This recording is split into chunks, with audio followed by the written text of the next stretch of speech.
Welcome to this week's update on the hedged option portfolio. Bitcoin finally broke the 100k mark for the first time, followed by a strong flush out of leveraged longs caused by a dip of more than 10% in just a few hours. This was quickly bought back up though, and Bitcoin now sits at just under 100k again.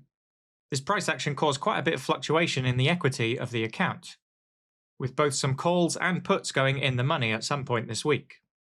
If I look at the profit analysis page though, you can't really see a dip in the equity even when there was a big dip in price, but I can assure you there was one.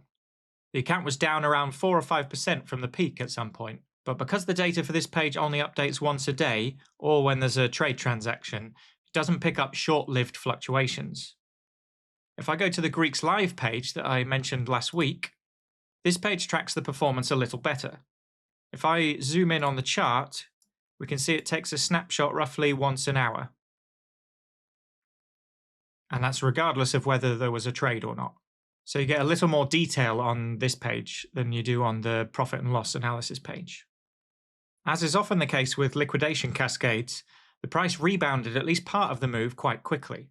If we go back to the price chart, we'll be able to see this, and I'll put this down to the 1 hour chart so we can see it in more detail.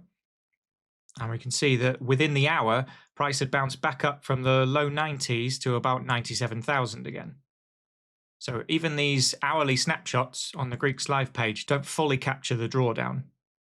So this is a good example of why the frequency of the data is certainly something to bear in mind when looking at line charts like this. It's not like a typical candle chart of the price, like we have here, where you can also see the extremes of each time period. You can see the wicks of each candle, which tells you the high and the low. If you didn't catch last week's video, this page on Greeks Live allows you to track this account that I'm in right now, including all the live positions, which you can see at the bottom here.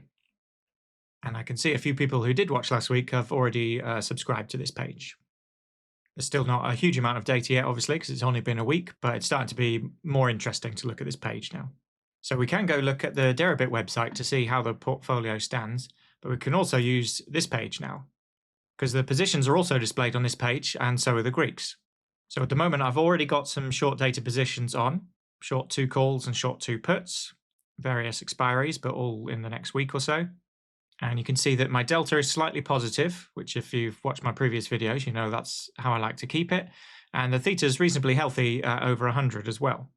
So even though I do technically have a bit of room still with the margin usage, I could add positions.